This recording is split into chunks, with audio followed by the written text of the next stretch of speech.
Good morning, everyone. Dr. Vicky here, speaking to you from the sunflower fields of the seeds of transformation. Oh, yes, the wild sunflowers. Okay, so I believe they are perennial sunflowers, in case you were wondering.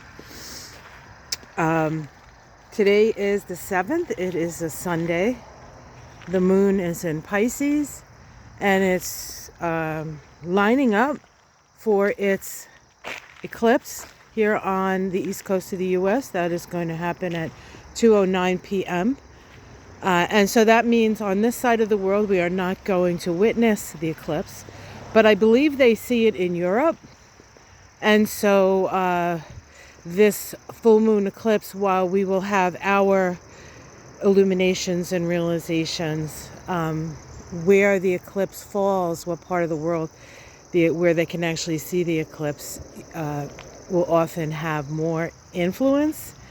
And a lot of times these full moon lunar eclipses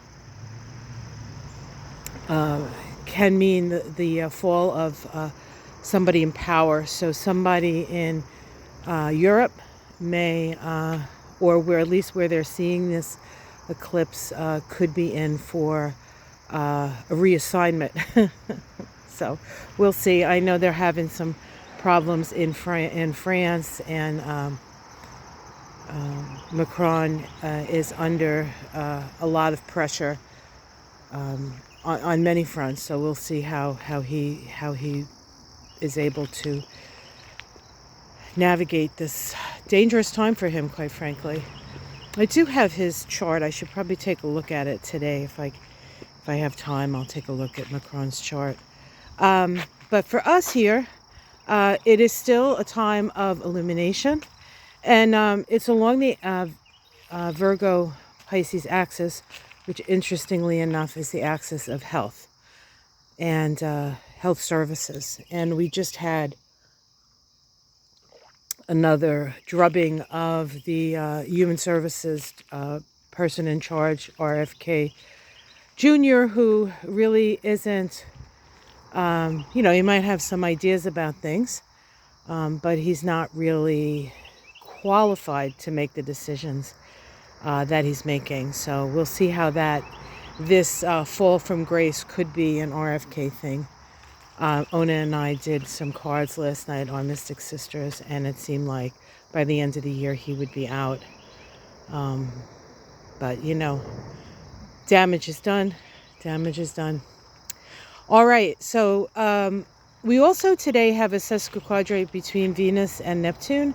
Yesterday, we had that same exact aspect between Venus and Saturn, and we could have felt restricted, we could have felt insecure with that, not very positive. Venus is, in a way, the planet of fun, where Saturn is the proverbial wet blanket. So we could have been in a negative frame of mind. Now, Neptune, on the other hand, is the opposite of that.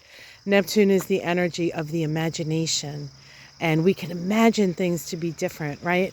But sometimes it's, sunshine and applesauce in the midst of, a rainstorm with, I don't know. Let's see, what could we, sardines, right? You're eating something completely different than applesauce, right? So if you have felt like you have been going back and forth between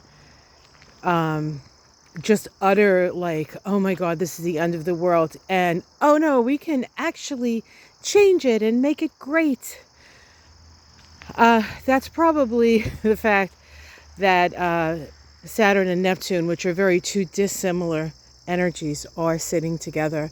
And so whenever anything hits those planets, it's like you get one feeling, and then the next minute or the next day you have the next. So it is the nature of the aspect. Again, as with Saturn sesquiquadrating Venus, it's not as bad as you think. And with Neptune sesquiquadrating Venus, it's not as good as you think. So somewhere in the middle of all of it is the truth of things. And of course, we do have co-creative power with spirit, but there are also steps that need to be taken. We're still living in a manifested world, and so the rules of manifestation still apply here. We can't just magically, out of whole cloth or out of our imaginations, precipitate something. It takes work and it takes imagination in concert to get what we need and to go where we need to go. So we can balance that. We'll be much better off. This full moon will definitely illuminate things for us. Wherever this moon falls, it's 16 degrees of Pisces. So whatever houses have Pisces and Virgo in is where you may have the illumination. So keep your eyes open for that. We are in the midst of eclipse season. Now we're in the midst of the time between two eclipses, which is always the most intense and transformational. And there is a certain amount of having to let a lot go because we don't have any control over it anyway. And so attend to the things that you have some influence on and control in your life. And if nothing else, you have your response to things instead of going down the rabbit hole of this is the worst possible thing that could ever happen and we're doomed, or this is just an opportunity to build a new world, which is more on my sort of end of things, quite honestly. There's still work to be done. It won't fall into our laps, but it can if we work towards it. So let's work towards understanding each other and take care of your health. Self-care is even more important than ever, as the medical establishment has to reorient itself to a slightly changed reality.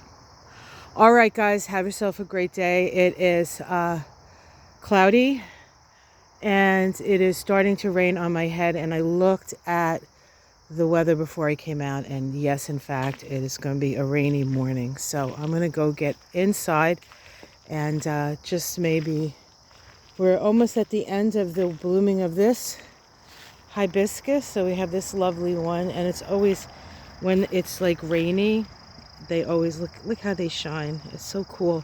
And then of course we have the hibiscus that just started blooming right here. This lovely gal. There you are. Something happy. All right, take care of yourselves. Be careful out there. Have a wonderful eclipse. Check out Mystic Sisters. We did that last night. We talked about the eclipse. And I also did something with Ona on her channel, Moonshine. We talk about the full moon eclipse on that video as well. All right. Oh, goodness gracious. My class in Introduction to the Kabbalah starts this Thursday. There are still openings. Go to my website, The Seeds of Transformation. Go to the events page. You should be able to click on there and you can register. All right, guys, take care. Much love. Namaste.